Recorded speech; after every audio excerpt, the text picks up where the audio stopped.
Welcome to the Creative Ops Compass podcast, your navigation system for turning creative chaos into strategic impact. My name is Jesse Krinsky. I'm a creative operations consultant and the founder of InFocus Consulting. I help in-house creative teams streamline workflows, improve stakeholder relations, and elevate their role as strategic partners.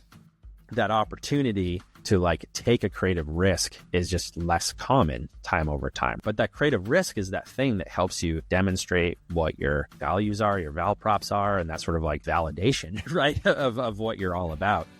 If you lead an in-house creative team, you've probably felt pressure to play it safe. You know your team could push boundaries, take creative risks, and do work that really gets noticed. But internal politics, poor stakeholder relationships, and the daily grind can make those bold choices feel dangerous. Today I'm talking with Tim Bradley, founder of Pennant Video, about the risks of risk aversion and what you can do about it. We'll also dig into when and how to work with external agencies without undermining your team's value. Tim and I worked together years ago, and now he's running a mid-funnel focused video agency that collaborates with in-house teams regularly. He has a unique perspective on what makes those partnerships successful and where in-house teams tend to get stuck. Tim, thanks so much for joining me on the podcast today. Really happy to have you here. Oh man, thank you, Jesse. Good to see you again. So your company, Pennant Video, has a very particular niche. You call it a mid-funnel video production agency, and I haven't heard of that anywhere else. What does it mean? What need do you fill for corporate clients? Yeah, so the way I like to describe it is your advertising, your top of funnel awareness has done its job, right? It's made enough impressions or whatever to, get a prospect to click a button, to click that CTA to arrive at a destination. That's typically a homepage of a website or a landing page, right? And that's really where the mid funnel begins. It's often described as the messy middle, right? Where it's especially in B2B, where sales cycles can be 3 months, 6 months, 10 months, longer, involve a lot of different stakeholders. So you're bringing people for your audience, your prospective buyers further down the proverbial funnel to, through consideration to convert them. Yeah. So for Pennant specifically, we find that it's usually because of these inflection points for a brand, when we're working with a brand. They have new positioning that they need to communicate. They have a new brand identity that they need to showcase. There's usually some semblance of a sales kickoff where they're trying to rally, sort of the troops, right? To be motivated into the new calendar year. So kind of these really critical moments in sort of maturity or evolution of the brand that needs to be expressed in a really timely way with focus and objectivity, right? So that's, and again, all these milestones are really a big part or proponent of the mid funnel of the buyer's journey. What does it indicate to you when a client has an internal team, but they're still reaching out to you? I'll answer that a couple different ways. From a sort of a business development perspective for Pennant, we love to see a brand that has an internal team, right? There's immediately this sort of clue or key in or signal that brand has frankly just bought in to Yes. the medium of video, right? Yep. And so that's usually the first question we ask of the person we're talking to, which They invested in it already. They that's see exactly the right. value. So they see the value, they see the power of it, right? And I'm talking video specifically here, but Yeah. you could say sort of creative at large, right? Mm-hmm. And so that's usually the first question we ask. It's oh, well, what's the makeup of your internal creative team? Do you have any video resources or motion design or animation resources, right? And we do that because, again, there's that signal that they've bought in, but also that prompts the next question of why are you coming to us, right? Right. Yeah. The most common responses to that are they're buried. Their internal team is just, they're too busy. They're servicing HR, they're servicing recruiting, they're servicing sales, marketing, internal comms, PR, right? And again, when these milestones are mission critical, needle moving moments, speed's a real thing. If I'm an internal resource, I have a lot of pressure from all these different stakeholders or different areas of the business I just described. But also, like, I want to ensure I get my paycheck. You know what I mean? Like, I want to make sure I'm like retaining this job that I have, right? So with that, there's sort of this like this edge or balance of like how much creative risk do you really want to take, right? And so, as an outside partner, you kind of get to play that devil's advocate, and again, like work on behalf of the audience as much as anybody else, and just like make sure that creative risk taking is done like thoughtfully, properly, and in a timely way. So it sounds like you're saying that one of the challenges that in-house creative teams face is that they tend to be kind of risk averse, more so than an external agency. Is it because they're sort of circling the wagons, as it were? I think that's for a couple reasons. Those internal politics like really like start to hold a person back in a way, right? It's like, oh, you know, I know the personality of my CEO. He's never going to go for that. Or like, oh, my boss, like he or she said they did this in the past and I remember that and therefore they don't want to do it. And then I just think the calendar year plays a role too, right? Where it's like, oh, well, we know this event is coming up and like we know this thing is happening. Let's just sort of rinse and repeat what we did last year because it's normal. This is very typical for us, right? So I think having, like, my point being, like, having that internal like infusion of creativity like kind of supports the like raises all ships with this tide, you know? So let's talk about that a little more. The downsides to being risk averse.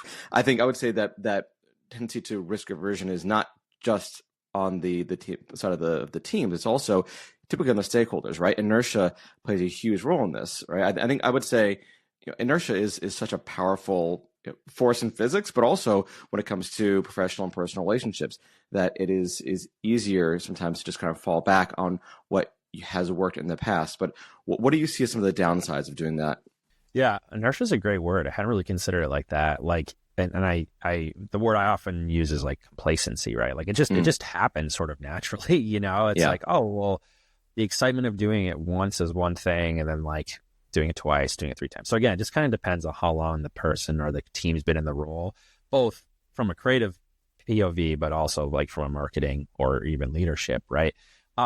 There's also this challenge of like status quo. I heard this quote at this event the other day that was like, best doesn't always win over status quo, right? Like your challenge is actually often just like overcoming status quo. So I think there's something like totally natural and inherent and just sort of like our human nature about that, right? Especially when like maybe as a creative you took a swing and maybe it didn't go quite as well as you had conceived in the plan, right? And so like that's totally natural, but it's like how do you sort of grow from that in a productive sort of forward thinking way versus being like, well, now I'm scared in a way, right? And that's a challenge.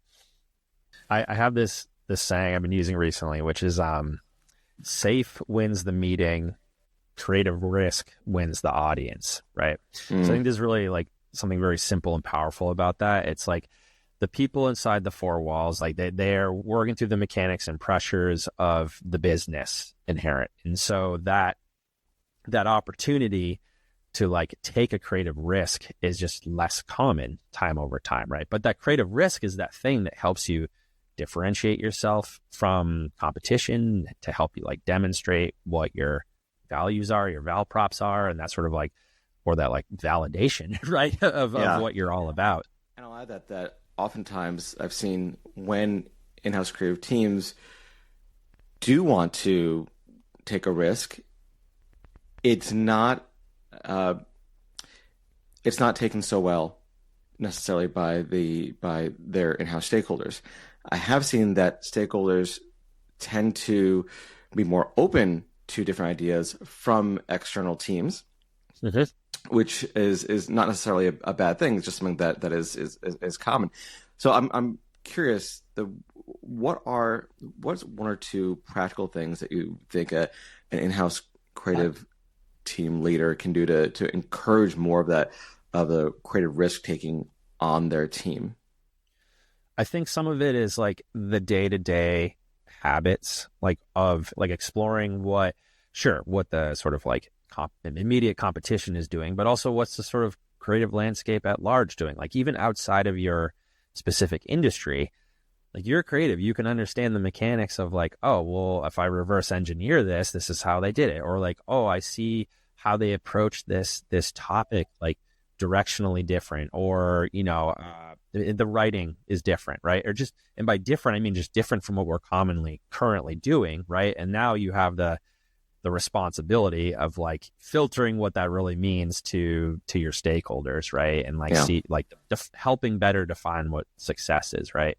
I'll add to that one of the most important tools to enable the creative thinking and risk taking in the team is probably also giving them not just the space, but also the time to do it, which is also one of the biggest challenges for in-house creative teams is usually they are flat out. They don't have time.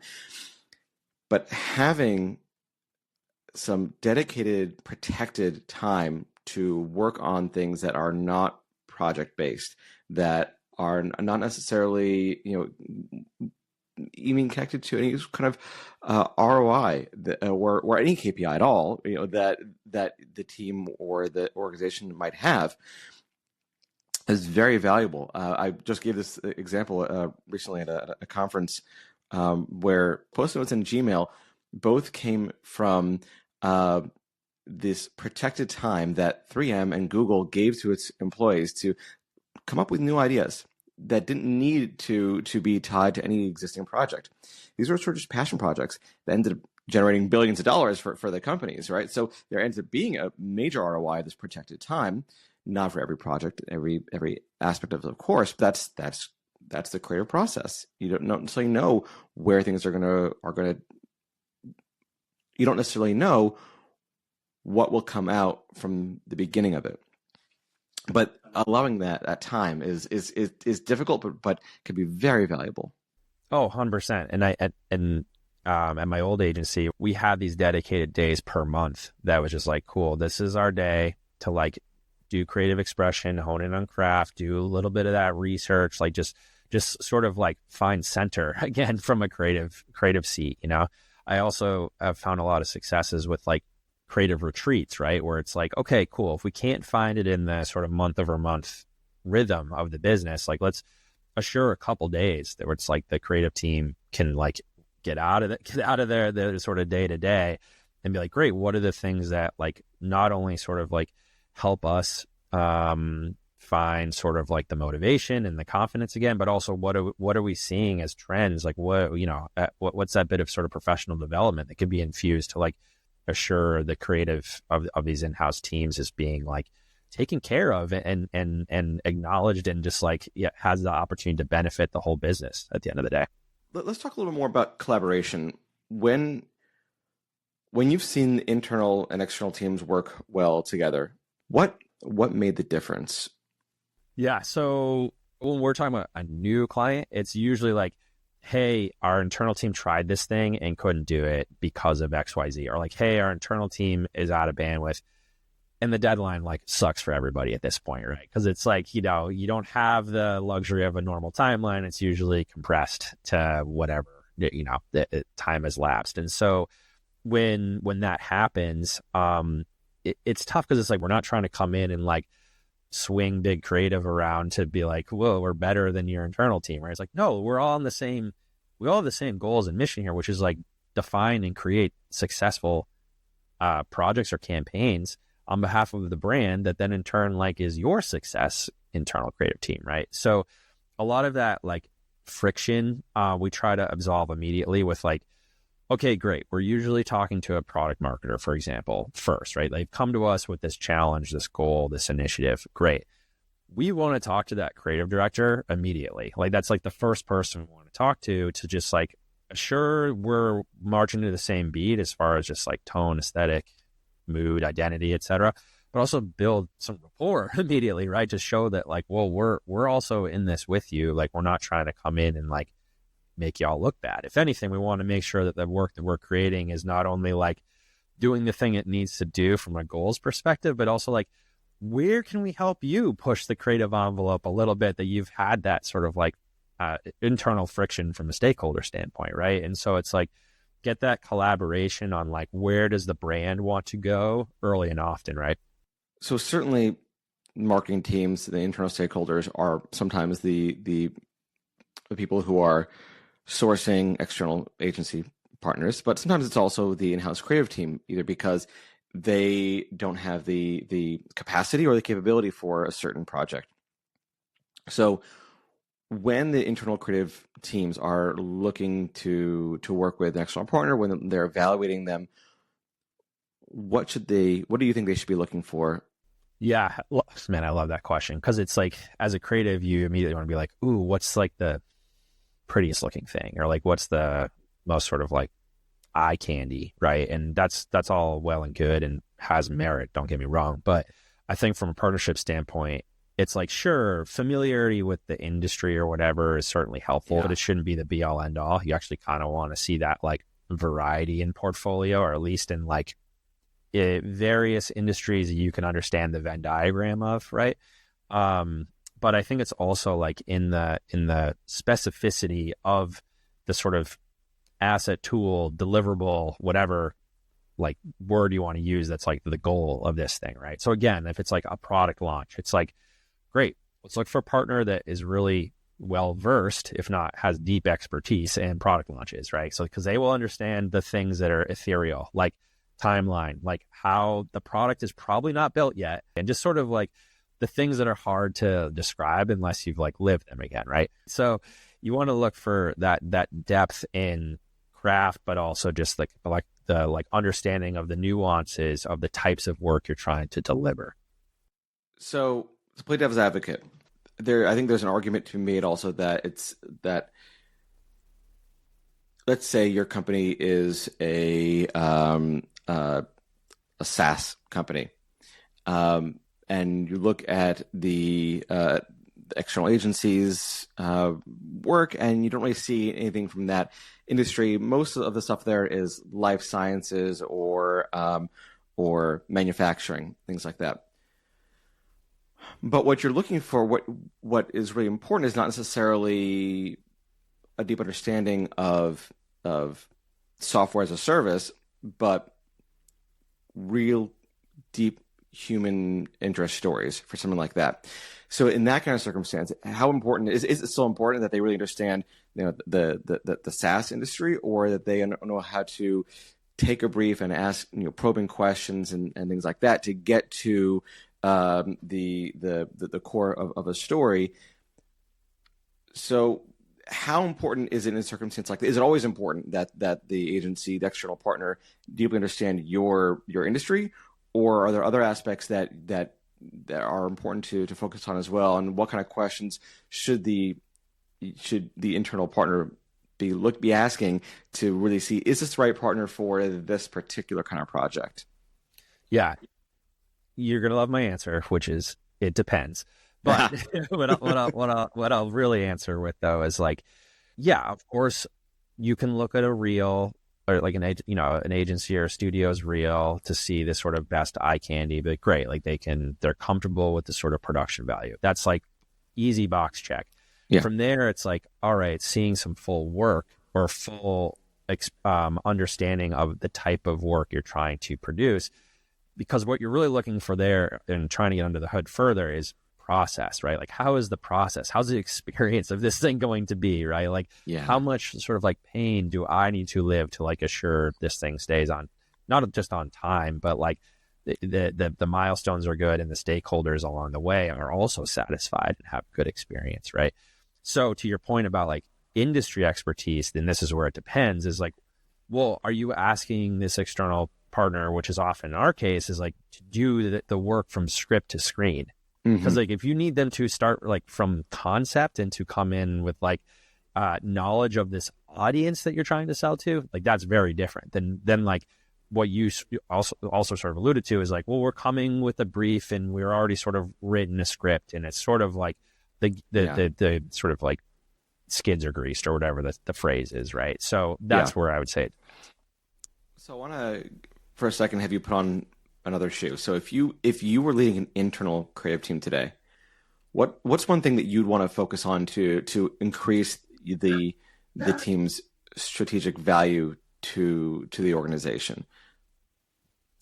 FaceTime, virtual or otherwise, right? Like I think having unobstructed, or as you called it, sort of like safe time, safeguarded time, Protected time, sure, yeah. for creating, but also just FaceTime with the various departments, right? Like, hey, can we have lunch with the sales team just to like understand, help put putting yourself in others people's shoes, right? But like, how do you garner a little bit of more empathy or even sympathy for like these respective roles, right?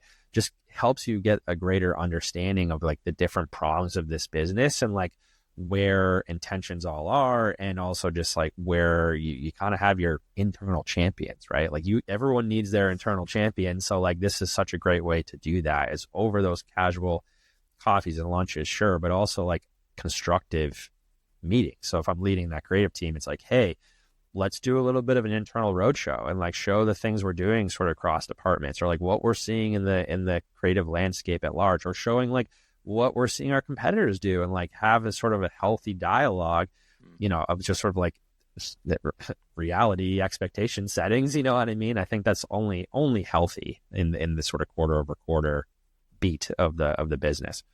Absolutely agree. Yeah, and that also further helps cement their value proposition of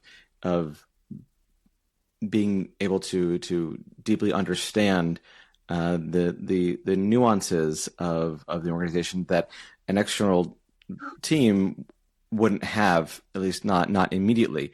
I think there's more to it as well, because in those conversations you can get to understand better what the stakeholders' demands are, what their KPIs are, what they're going to be measured on, and then further when you have a brief that comes in, or any kind of request, you can then make connections to those KPIs that you've learned about in the previous conversation with the stakeholders.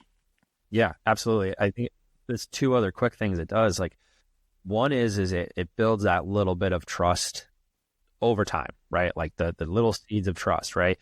So then when you realize this is a moment to take that creative risk, it's not like you're talking to someone that you don't really know. They're just like an avatar in your company, like internal thing, right? So having that in your back pocket, like, not that it's like a selfish reason to do it, but it's certainly a helpful reason to do it, right? And the second one is just like a better understanding of the calendar and the main milestones that each of these people have, and their sort of like forecasted goals of Q1, 2, 3, 4, right? And from there, you can help them set realistic expectations of the asks that are going to come up, right? So if it's like, hey, we have sales kickoff in January, it's like, great, we should be talking about that in the summer. You know what I mean? Like, really trying to like build that momentum early, so your team's not feeling overwhelmed, or sort of like, these things aren't falling out of the sky on your lap with the expectations of getting it done. And that's where the midnight oil starts to burn, right? So I think having that rapport internally is incredibly important. Tim said something in our conversation that really captures the challenge so many in-house teams face. He said, safe wins the meeting, creative risk wins the audience. If you're leading a creative team and you feel that pressure to play it safe, you're in good company. But as Tim pointed out, that safety compounds over time into complacency that erodes your team's confidence and your stakeholders' trust in your creative capabilities. Breaking that cycle takes deliberate action. It means building habits of exploring the creative landscape outside your four walls. It means advocating for protected time, even when you're underwater. And it means recognizing when to bring in external partners as a strategic tool for those critical moments. But the foundation for all of this is relationships. Face time with sales, marketing, and other departments. Understanding your stakeholders' KPIs so you can connect your creative work to what they're measured on. And getting visibility into their calendars several months out so you don't get surprised with major projects 3 weeks before launch. If you found value in today's episode, please subscribe and leave a comment. Let me know what creative ops challenges you're facing. What topics would help your team work better? And if you work with in-house teams, whether you're an agency partner, a stakeholder, or a freelancer, I'd love to hear your perspective too. reach out through the contact info in the show notes. Thanks for listening.